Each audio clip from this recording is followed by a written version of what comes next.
Yes, my dear students, once again, all of you are welcome in your biome, academic, and spiritual science classes.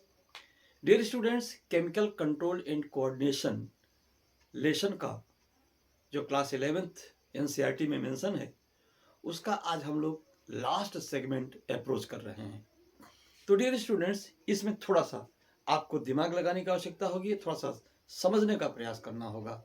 ठीक है, तो सबसे पहले हम इस पर आज दो पॉइंट पे चर्चा करेंगे। एक तो mechanism of hormone action, hormone किस विधि से अभिक्रिया करता है अपने टारगेट सेल पर, इसको जानना है। हार्मोन के केमिकल नेचर्स क्या होते हैं, इस दो पॉइंट पर चर्चा करना है। तो इस चर्चा को करने से पहले एक चीज हम आपको बताना चाहते हैं। एक पोस्टमैन का एग्जाम्पल देंगे। हमने देखा होगा कि पोस्टमैन कुछ लेटर ऐसे होते हैं जो घर पर किसी को दे करके या घर के लेटर बॉक्स, बाहर लटके हुए लेटर बॉक्स में ड्रॉप करके चला जाता है और घर वाले उसको समय पे लेते हैं, या जनरली किसी को भी दे सकता है। लेकिन कुछ लेटर पोस्टमैन ऐसा लाता है जो केवल उस इंडिविजुअल पर्सन को ही देता है जिसके नाम का वो लेटर होता है, और वो व्यक्ति उस लेटर को पा करके उसके अकॉर्डिंग टू वो रिस्पॉन्स करता है। ठीक यही चीज लगभग हार्मोन के मैकेनिज्म पर भी डिपेंड करती है। तो वो हार्मोन उस जनरल लेटर जैसे होते हैं जो घर के बाहर लटके हुए पोस्ट बॉक्स में डाल दिए जाते हैं। यानी ऐसे हार्मोन के रिसेप्टर्स सेल के मेम्ब्रेन पर होते हैं और उनको मेम्ब्रेन बाउंड रिसेप्टर कहा जाता है। ठीक है, और ऐसे हार्मोन्स दूसरे वो हार्मोन्स हैं जो क्या करते हैं, सीधे सेल मेम्ब्रेन यानी न्यूक्लियोप्लाज्म में जाकर के वहां पर लेटर को ड्रॉप करते हैं। क्यों? क्योंकि उसके रिसेप्टर्स इंट्रासेलुलर रिसेप्टर्स कहाँ होते हैं, वो न्यूक्लियोप्लाज्म होते हैं, इसलिए वो सीधे जाकर के वहां टारगेट पर रिएक्ट करते हैं। तो बेटा इसी तरह से अब हम क्या काम करेंगे, हार्मोन की टेंडेंसी, उसके नेचर और उस पर वन बाय वन हम लोग बात करेंगे। ठीक है, तो आइए हम आगे बढ़ें। सबसे पहली चीज क्या है, मैकेनिज्म ऑफ हार्मोन एक्शन के बारे में कहा गया है कि hormone produce their effect on target tissue. Hormone target tissue के सेल पर अपना प्रभाव दिखाते हैं by binding to specific protein. उस सेल पर जो एक विशेष प्रकार के प्रोटीन होते हैं जिसको हार्मोन रिसेप्टर एचआर कहा जाता है। यानी हर हार्मोन अपना प्रभाव बॉडी में कहीं भी सर्कुलेट हो, लेकिन वो अपना प्रभाव वहीं दिखाएगा जहां पर उसका रिसेप्टर होगा। जहां पर हार्मोन का रिसेप्टर होता है वही उस हार्मोन को रिसेप्ट करता है और उसी सेल को हार्मोन प्रभावित करता है। इस बात को आप दिमाग में बांध करके रख लीजिए। ठीक, बात ठीक वैसे ही है जैसे किसी भीड़ में खोया हुआ बच्चा माँ माँ माँ चिल्ला रहा है, लेकिन उसकी आवाज पर रिएक्ट वही करेगा जो उसका एक्चुअल मदर होगी। ठीक है, तो हर बच्चे की अपनी विशिष्ट माँ होती है, इसी तरह हर माँ का अपना एक विशिष्ट बच्चा होता है। हर हार्मोन का अपना एक स्पेसिफिक रिसेप्टर होता है और हर हार्मोन रिसेप्टर का अपना एक स्पेसिफिक हार्मोन होता है। ठीक है, इस पॉइंट को दिमाग में बैठा करके आगे चले समझेंगे तो बात इजीली समझ में आ जाएगी।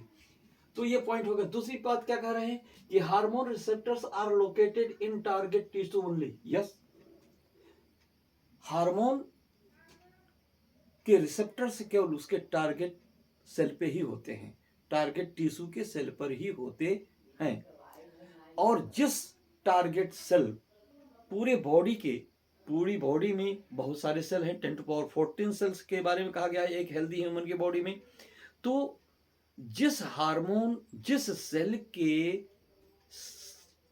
न्यूक्लियोप्लाज्म में या सेल वॉल पर जिस हार्मोन के रिसेप्टर होंगे वो हार्मोन उसी सेल को अफेक्ट करता है, उसी पर उसका प्रभाव पड़ता है, ये बात कही गई।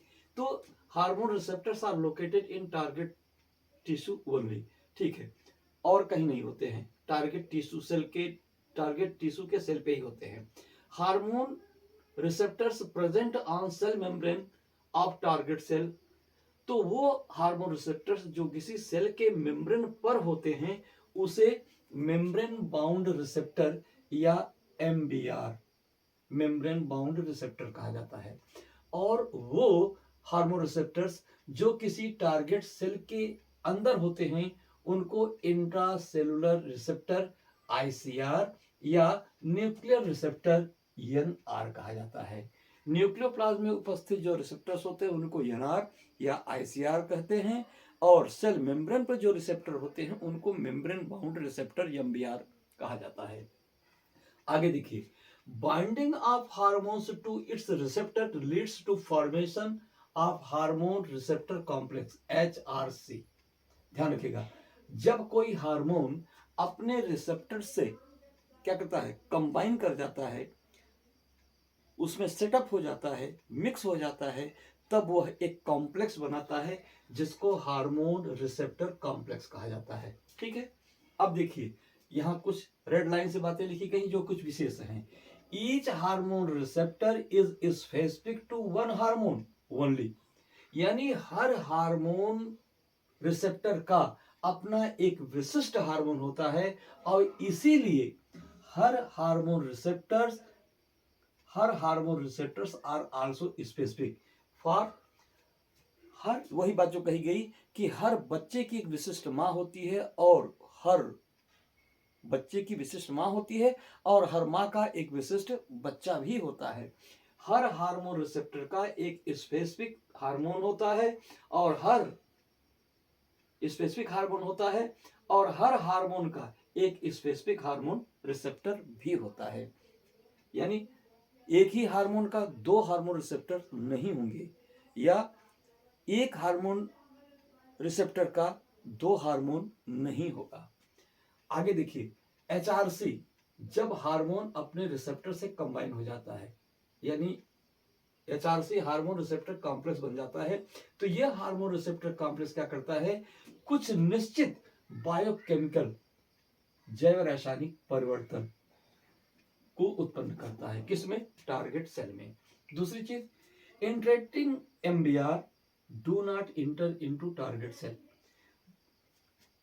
हार्मोन से रिएक्ट करने वाले या कंबाइन करने वाले जो मेम्ब्रेन बाउंड रिसेप्टर्स होते हैं सेल वॉल पर, वो कभी भी सेल वॉल को छोड़ करके साइटोप्लाज्म में नहीं जाते हैं, बट जनरेट्स सेकेंड रिसेप्टर्स, बल्कि अपने स्थान पर रहते हुए वो दूसरे केमिकल मैसेंजर को प्रोड्यूस करते हैं, जिसका एग्जांपल है साइक्लिक एएमपी माने साइक्लिक एडेनोसिन मोनोफॉस्फेट, या आयोडीन फॉस्फेट, या कैल्शियम आयन।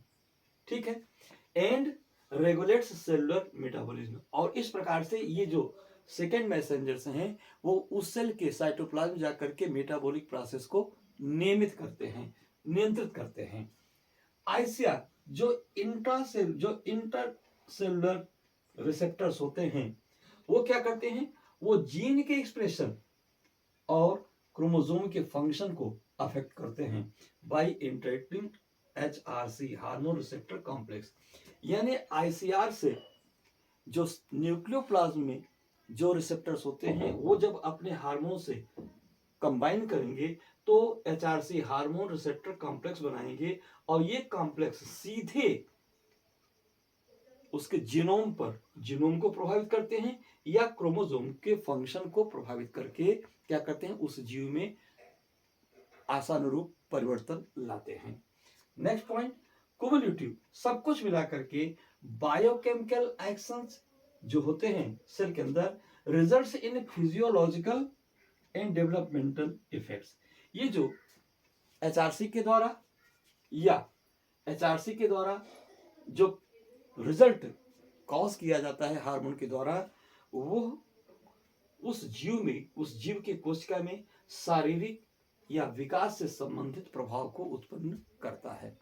इतनी बात जानने के बाद अब हमें दूसरा पॉइंट क्या जानना है कि केमिकल नेचर्स ऑफ हार्मोन, यानी हम कैसे यह जानेंगे कि कौन कौन से हार्मोन हैं, जो किस किस प्रकार के हार्मोन के रिसेप्टर्स एमबीआर होते हैं, यानी मेम्ब्रेन बाउंड होते हैं, अर्थात कौन कौन से हार्मोन वो हैं जिसके रिसेप्टर्स सेल के सेल मेम्ब्रेन पर होते हैं, सेल वॉल पर होते हैं, ठीक है, या सेल मेम्ब्रेन पर होते हैं, ठीक है।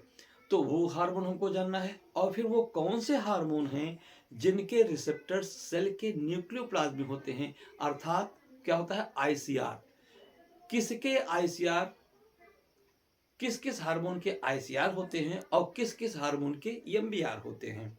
तो ध्यान रखिएगा, अब यहाँ पर कैटेगरी आपको जानना है। हम पढ़ चुके हैं, जितने हार्मोन हम लोगों ने पढ़ा है वो हार्मोन या तो पेप्टाइड के होते हैं, पॉलीपेप्टाइड होते हैं, प्रोटीन के बने होते हैं, अमीनो एसिड डेरिवेटिव्स के बने होते हैं, ठीक है, या स्टेरॉइड के बने होते हैं, या थायराइड में आयोडोथायरोनिन के डेरिवेटिव्स होते हैं या उससे उत्पन्न हुए होते हैं, यानी थायराइड के द्वारा उत्पन्न किए गए हार्मोन होते हैं। तो बेटा ध्यान रखिएगा, इसके अलावा हमारी एनसीईआरटी केवल इतने के बारे में चर्चा करती है, लेकिन आपको बता दें कि इसके अलावा जो मेलाटोनिन और सोमेटोस्टेटिन हार्मोन होता है वो भी इस रेंज में आता है, peptide, polypeptide, protein, amino acid derivatives के फॉर्म में आता है, इस कैटेगरी में आता है। और साथ साथ थाइमोसिन जो थाइमस ग्लैंड के द्वारा सिक्रेट किया जाता है वो जो है स्टाइडल हार्मोन के कैटेगरी में आता है, ठीक है। तो ध्यान रखिएगा, ये जितने हार्मोन यहाँ हैं वो क्या है, उनका रिसेप्टर्स एमबीआर होता है, यानी इनके रिसेप्टर्स सेल के सेल वॉल पर प्रेजेंट होते हैं। और ये जो इस कैटेगरी के जो हार्मोन हैं इनके रिसेप्टर्स सेल के न्यूक्लियोप्लाज्म में प्रेजेंट होते हैं, आईसीआर। इनके रिसेप्टर्स, इनके हार्मोन रिसेप्टर्स आईसीआर होते हैं, अब इनके हार्मोन रिसेप्टर्स एमबीआर होते हैं। अब आइए थोड़ा सा और चर्चा कर लें इधर। ध्यान रखिएगा, यहाँ पर जो इस नेचर के हार्मोन हैं उसके एग्जाम्पल हैं एचसीपी। एचसीपी का मतलब होता है HCP plus melatonin and somatostatin. H for hypothalamus से रिलीज होने वाले सभी हार्मोन पेप्टाइड नेचर के होते हैं, और एड्रिनल कॉर्टेक्स से रिलीज होने वाले, एड्रिनल मेडुला से रिलीज होने वाले इपिनेफ्रिन और नॉर एपिनेफ्रिन, एड्रिनलिन और नॉर एड्रिनलिन, वो हार्मोन जिसको आप कॉमनली कैटेकोलामिन कहते हैं, और साथ साथ पिट्यूटरी से सिक्रीट होने वाले सभी हार्मोन तथा मेलाटोनिन और सोमेटोस्टेटिन, ये सभी हार्मोन क्या होते हैं, इनके रिसेप्टर्स क्या होते हैं, मेम्ब्रेन, सेल मेम्ब्रेन पर होते हैं और उनको एमबीआर, मेम्ब्रेन बाउंड रिसेप्टर कहा जाता है। दूसरी जगह जो स्टाइडल हार्मोन होते हैं जैसे पेक्ट माने टेस्टोस्टेरोन से सिक्रीट टेस्टोस्टेरोन, कार्टिकॉइड्स, ध्यान रखिएगा, कार्टिकॉइड यानी एड्रिनल ग्लैंड के कार्टिकल जोन से सिक्रीट होने वाले कार्टिकॉइड्स, मिनरलोकार्टिकॉइड्स और एंड्रोजन, ये सभी हार्मोन क्या होते हैं, ये स्टाइडल नेचर के होते हैं। इसलिए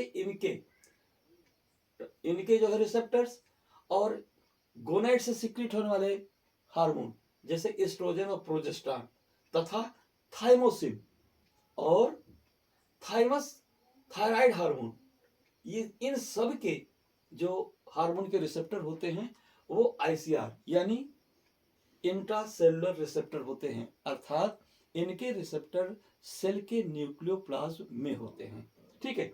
अब आइए जरा वहां जितनी बातें बताई गई उसको हम लोग ग्राफिकली यहाँ पे देखें। तो ध्यान दीजिएगा, यहाँ पे मान लीजिए ये इस प्रकार के हार्मोन कहाँ मिलेंगे, एमबीआर पर। मान लीजिए इस एमबीआर में एक हार्मोन आया, कौन आया, यहाँ पर पिट्यूटरी से सिक्रीट होने वाला हार्मोन क्या है जो हमारी एनसीईआरटी बुक दिखाई, follicle stimulating hormone, follicle stimulating hormone. ये कहाँ से आया, ये पिट्यूटरी हार्मोन यहाँ पे आया। आने के बाद ये हार्मोन जब क्या करेगा, यहाँ पे सेटअप होगा इस एमबीआर में। जब इस एमबीआर में यह सेटअप हो जाएगा कंबाइन कर लेगा तो ये पूरा स्ट्रक्चर क्या कहलाएगा, ये कहलाएगा क्या, HRC, हार्मोन रिसेप्टर कॉम्प्लेक्स। अब ये हो गया HRC, हार्मोन रिसेप्टर कॉम्प्लेक्स हो गया। अब ये हार्मोन रिसेप्टर कॉम्प्लेक्स जो इस श्रेणी के हार्मोन है वो ऐसे ही सेल मेम्ब्रेन पर उसके रिसेप्टर होंगे और मिल करके हार्मोन रिसेप्टर कॉम्प्लेक्स बनाएंगे। अब ये रिसेप्टर क्या काम करेगा, ये अंदर नहीं जाएगा, ये साइटोप्लाज्म एंट्री नहीं करेगा, ये अपने स्थान पर रहते हुए ही इसका पहला रिस्पांस होगा कि यह सेकेंड मैसेंजर का फॉर्मेशन करेगा जिसमें साइक्लिक AMP आएगा, IP3 आएगा और कैल्शियम आयन आएगा। ये सब क्या करेंगे, यहाँ से रिलीज होंगे। रिलीज होने के बाद ये सेल के साइटोप्लाज्म में बायोकेमिकल रिस्पांस करेंगे, यानी बायोकेमिकल मेटाबॉलिक रिएक्शन से करेंगे। और इसके बाद क्या होगा, इसके परिणाम स्वरूप इसमें क्या होगा, फिजियोलॉजिकल रिस्पांस शुरू होंगे। तो यह रिस्पांस 1 हुआ, यह रिस्पांस 2 हुआ, यह रिस्पांस 3 हुआ। इसके बाद हमको परिणाम मिल गया। ठीक है। दूसरी चीज क्या होती है, वो हार्मोन जो स्ट्राइडल नेचर के होते हैं जो इस कैटेगरी में आ रहे हैं। बाय द वे, जैसे मान लीजिए यहां से एस्ट्रोजन हार्मोन यहां से सीक्रेट किया, तो ये एस्ट्रोजन हार्मोन क्या काम करेगा, ये एस्ट्रोजन हार्मोन यहां इस मेम्ब्रेन पर इसका रिसीवर नहीं है, इसलिए सीधे क्या करेगा, ये सीधे अपने ICR से क्या करेगा, रिसेप्ट किया जाएगा। जब ICR से रिसेप्ट किया जाएगा तब क्या करेगा, यह क्या बनाएगा, HRC, हार्मोन रिसेप्टर कॉम्प्लेक्स। जब इससे ये कंबाइन कर गया तब यह बना लिया HRC। अब यह HRC क्या करेगा, आप क्या कर रहे हैं, ICR क्या करते हैं, ये सीधे जीन एक्सप्रेशन या क्रोमोसोम के फंक्शन को क्या करते हैं, अफेक्ट करते हैं। अब ये क्या काम करेगा, इससे इसका इफेक्ट यह होगा, सीधे DNA पे पड़ेगा। DNA क्या काम करेगा, इसके अकॉर्डिंग्स में क्या काम करेगा, ट्रांसक्रिप्शन करेगा तो मैसेंजर RNA बनाएगा। मैसेंजर RNA फिर न्यूक्लियोप्लाज्म से बाहर आएगा और सेल के साइटोप्लाज्म जाकर राइबोसोम से मिल करके क्या करेगा, उस संदेशानुसार प्रोटीन का फॉर्मेशन करेगा। जब प्रोटीन का फॉर्मेशन करेगा तो इसका रिस्पांस अगला होगा, प्रोटीन का फॉर्मेशन करेगा। इससे क्या होगा कि जो उस साइट्स हैं उसमें फॉलिकल का फॉर्मेशन होगा, उसका डेवलपमेंट होगा। तो इस प्रकार से ये इसका रिस्पांस 1 ये हुआ, रिस्पांस 2 ये हुआ, रिस्पांस 3 ये हुआ और यहां जाकर के रिस्पांस 4 ये हुआ। इसके द्वारा ये हार्मोन क्या करते हैं, अपने सारे फंक्शन को रेगुलेट करते हैं। डियर स्टूडेंट्स, आज का ये आपका इस चैप्टर का लास्ट सेगमेंट खत्म होता है। अब इसके बाद फिर हम सोचेंगे कि या जैसे कि आपकी इच्छा होगी, हो सकेगा तो पहले लेसन से फिर हम आपको जो है लेक्चर डालेंगे, जो आपकी इच्छा होगी। और आप लोग मेहनत से नोट्स बनाइए, पढ़िए, इसका स्क्रीनशॉट भी ले लीजिए और कायदे से नोट बनाइएगा। Wish you good luck and अच्छा लगा हो तो आप तथा अपने साथियों को भी मोटिवेट कीजिए, लाइक करें और सब्सक्राइब करें। Thank you very much.